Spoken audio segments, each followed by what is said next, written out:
آج دنیا بھر میں عورتوں کا عالمی دن منایا جا رہا ہے. باہر مارچ ہو رہی ہے اور آپ کو یہ بات اس لیے معلوم ہے کیونکہ فیس بک پہ کوئی انکل کسی پوسٹر کو لے کے اس وقت بہت غصے میں ہے. What is this عورت مارچ؟ لیکن انکل پہلے بات تو سن لیں.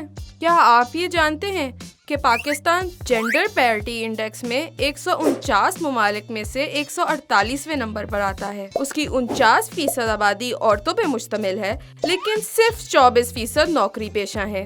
شاید اسی لیے ہمارے ہاں یہ مانا جاتا ہے کہ عورتیں معاشی بنیادوں پہ مردوں پر انحصار کرتی ہیں.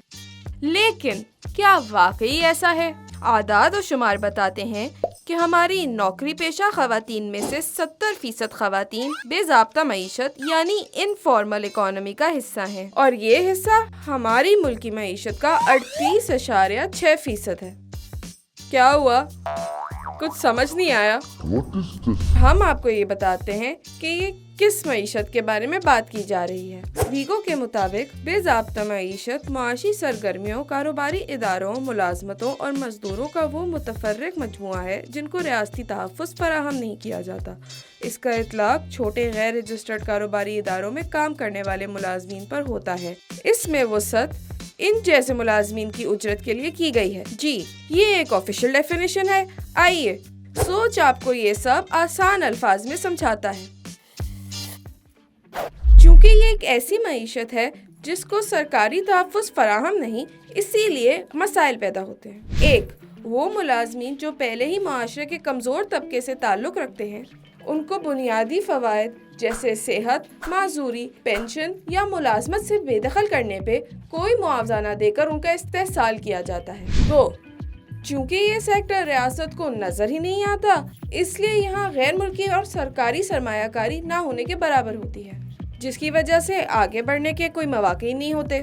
تین، کوئی کاغذی کارروائی نہ ہونے کے باعث ان ملازمین کے لیے کسی قسم کے قانونی قرضوں کا حصول ناممکن ہو جاتا ہے، جس کے نتیجے میں نجی قرضہ فراہم کرنے والی کمپنیاں ان کا فائدہ اٹھاتی ہیں. چار، کوئی قواعد و ضوابط نہیں تو کوئی ریاستی ٹیکس نہیں.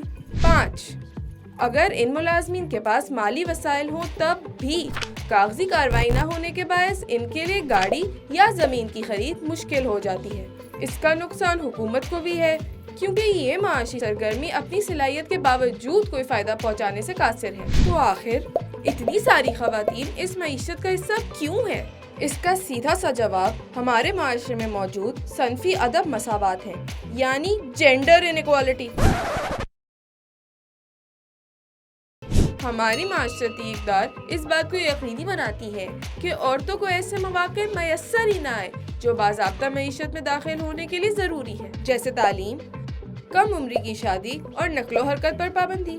ورلڈ اکنامک فورم کی 2018 کی رپورٹ میں مرد اور عورت کے مابین تعلیمی خلا میں یعنی ایجوکیشن گیپ سے متعلق 149 ممالک کی فہرست میں پاکستان 139ویں نمبر پر آیا ہے. ہیومن رائٹس واچ کے مطابق 32% پاکستانی بچیوں کو تو پرائمری اسکول تک میں داخل نہیں کرایا جاتا. سیکنڈری اسکول یعنی چھٹی جماعت تک یہ اعداد 59% تک جا پہنچتے ہیں اور یوں 9ویں جماعت تک صرف 13% لڑکیاں اسکول جا پاتی ہیں. ایک اور بنیادی وجہ کم عمری کی شادی ہے. ایک ایسا ملک جہاں لڑکیوں کی شادی 18 سال سے پہلے ہونا ایک عام سی بات ہے، وہاں بے ضابطہ ملازمت میں عورتوں کی موجودگی مردوں سے کہیں زیادہ ہے. وہ ممالک جہاں کم عمری کی شادی کا رواج عام ہے ان میں پاکستان کا 6واں نمبر ہے. اس مسئلے نے نہ صرف ملازمت پیشہ خواتین کو متاثر کیا ہے بلکہ ملکی معیشت کو بھی. عالمی مالیاتی بینک کی 2017 کی رپورٹ کے مطابق کم عمری کی شادی کے خاتمے سے پاکستان کی آمدنی اور پیداواری معیشت کو تقریباً کتنا تھا؟ 6 ارب 23 کروڑ ڈالر کا اضافہ ہو سکتا ہے، جو کہ ہمارے IMF کے موجودہ قرضے سے بھی زیادہ ہے. خواتین کی ملازمت کی راہ میں ایک بڑی رکاوٹ ان کی نقل و حرکت پر پابندی بھی ہے. ایک مطالعے کے مطابق 10 سے 14 برس کی عمر کے مرد اور خواتین کی نقل و حرکت کے فرق کا تناسب 39% ہے، لیکن 15 برس سے زائد عمر میں یہ تناسب 50% تک جا پہنچتا ہے. یہ اعداد و شمار بالکل منطقی نظر آتے ہیں جب اسکول نہ جانے اور کم عمری کی شادی کو مد نظر رکھا جائے. صنفی کرداروں سے جڑے تصور ہی ان مسائل کی اصل جڑ ہے. پاکستان کی روایتی اقدار بتاتی ہیں کہ خاندان کی کفالت کرنے کی ذمہ داری مرد کی ہے اور عورت کا کام گھر سنبھالنا ہے۔ یہی وجہ ہے کہ والدین بیٹے کی تعلیم پر زیادہ خرچ کرنے پر مجبور ہوتے ہیں۔ لڑکیوں کی جلدی شادی کر دی جاتی ہے اس امید کے ساتھ کہ وہ شوہر اور سسرال کا خیال رکھیں گی۔ تاہم ملک کی بگڑتی معیشت میں گھر کے واحد کفیل کا ذمہ داری پورا کرنا کافی مشکل ہو جاتا ہے۔ اسی لیے یہ کم تعلیم یافتہ عورتیں بے ضابطہ ملازمت کرنے پر مجبور ہو جاتی ہیں، جہاں یہ مسلسل استحصال کا شکار رہتی ہے۔ تو اس بارے میں حکومت کیا کر رہی ہے؟ فی الحال تو صرف زبانی جمع خرچ۔ اگرچہ وفاقی پالیسی بین الاقوامی لیبر کنونشنز اور آئین میں موجود مزدوروں کے حقوق کی جانب پاکستان کے عزم کی توثیق کرتی ہے، لیکن اس کی کوئی عملی شکل دکھائی نہیں دیتی۔ اس میں بے ضابطہ ملازمین کے لیے ایک آئیڈیل ریفرنس ہے جس پر عمل درآمد کا مشکل کام صوبوں کو دے دیا گیا ہے، اور کیونکہ صوبوں کے پاس کوئی ایکشن پلان نہیں ہے اس لیے اس پہ عمل درآمد دور کی بات ہے۔ اس سے صاف ظاہر ہوتا ہے کہ اس پالیسی کا واحد مقصد پاکستان کا بین الاقوامی اصولوں پر تحریری عمل کرنا ہے۔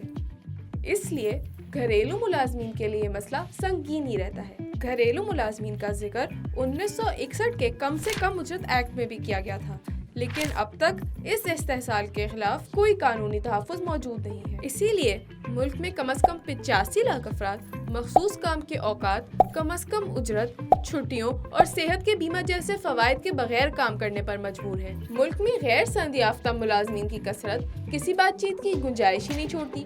اسی وجہ سے یہ ملازمین بغیر تحریری معاہدوں کے کام کرتے ہیں، اور اس میں آپ کے ہاؤس ہیلپ بھی شامل ہیں۔